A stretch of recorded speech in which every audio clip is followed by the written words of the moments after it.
All set. অস্ট্রেলিয়ার বিপক্ষে বহু প্রত্যাশিত একটা সিরিজের প্রথম ম্যাচটা শুরু হতে যাচ্ছে। বাংলাদেশ অস্ট্রেলিয়ার বিপক্ষে প্রথম ম্যাচে ফেভারিট, আমার কাছে বাংলাদেশ ফেভারিট। আর এই ফেভারিট তকমাটা গায়ে নিয়ে বাংলাদেশ যখন মাঠে নামবে, আমি এর আগেও একটা আলোচনাতে বলেছিলাম, আবারও বলছি, এই মুহূর্তে ওয়ানডে স্কোয়াডের সবচেয়ে ইনফর্ম ব্যাটসম্যান তাওহিদ হৃদয়কে কিভাবে আপনারা ব্যবহার করবেন, এটার উপরে অনেকটাই নির্ভর করবে বাংলাদেশের এন্টায়ার ব্যাটিং লাইন আপ কেমন করে। বেশ কিছুদিন আগে বাংলাদেশের ড্রেসিং রুমে আলোচনা হয়েছিল, টপ অর্ডার থেকে 100 করতে হবে, সেঞ্চুরি করতে হবে।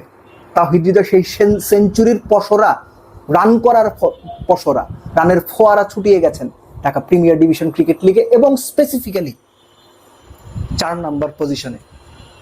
এর আগের আলোচনাতে আমি বলেছিলাম, দয়া করে তাওহিদ হৃদয়কে এর আগের সিরিজের মতো ঠেলে ঠেলে নাম্বার 6-এ পাঠায়েন না, দলের জন্য ক্ষতি হবে।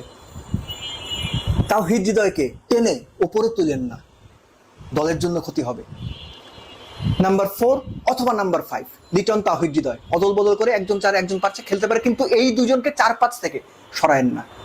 বাংলাদেশ টিম এখন এই মুহূর্তে শুধু ভালো শেপে আছে সেটা না, দারুণ কনফিডেন্স নিয়ে এই দলটা মুভ করছে। দলের বডি ল্যাঙ্গুয়েজ, অ্যাপ্রোচ এবং অনফিল্ড পারফরমেন্স সব কিছু মিলেই বাংলাদেশের এই দলটা অস্ট্রেলিয়ার এগেনস্টে ফেভারিট হিসেবে মাঠে নামতে পারে। আপনি আমাকে মনে করতেই পারেন যে আমি খুব বাড়িয়ে বলছি না, আমি বাড়িয়ে বলছি না। বাংলাদেশ ম্যাচ হারতে পারে, কিন্তু অস্ট্রেলিয়াকে চেপে ধরে ম্যাচ হারিয়ে দেওয়ার সামর্থ্য এই বাংলাদেশের দলটার রয়েছে, স্পেসিফিক্যালি যখন মিরপুরের হোম অফ ক্রিকেটে খেলা। তামিমের সাথে ওপেন করবে কে? Still I would go for Saif Hasan.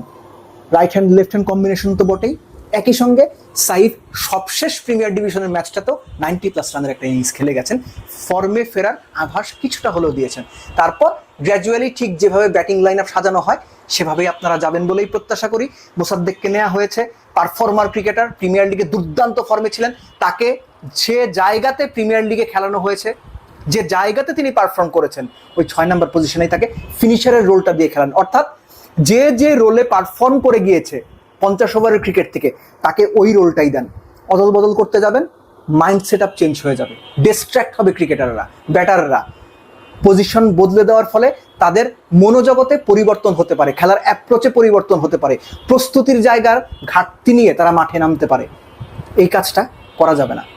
Usually যেটা হয় যে বাংলাদেশ এখন 5 জন স্পেশালিস্ট বোলার নিয়েই খেলে, 3 জন pacer, most likely Mustafiz, Taskin, Nahid Rana. এরখানে অদল বদল করলে হয়তো শরীফুলকে ঢোকানো যেতে পারে, আমি ঠিক নিশ্চিত না কি করা হবে, কিন্তু 3 জন পেসার হয়তো খেলানো হবে।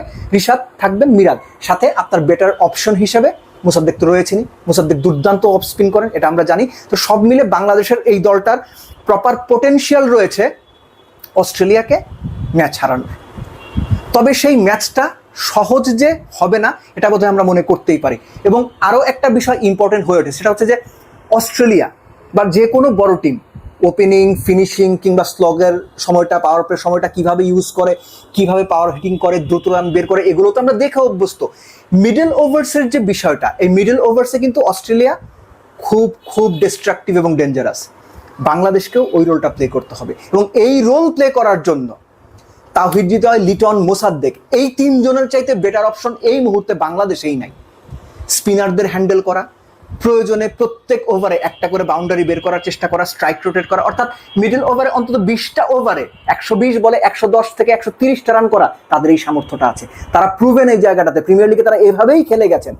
সো তাদের ওপর অনেক কিছু নির্ভর করবে। আবার বাংলাদেশের বোলার যারা রয়েছেন তাদের এনশিওর করতে হবে পাওয়ার প্লে, ফিনিশিং তো বটেই, স্লগ ওভার তো বটেই, ডেথ তো বটেই, মিডল ওভার্সটা যেন অস্ট্রেলিয়া খুব বেশি রান না তুলতে পারে। মিডল ওভার্সে যেন আমাদের স্পিনাররা, কিছু ক্ষেত্রে পেসাররা উইকেট তুলতে পারেন।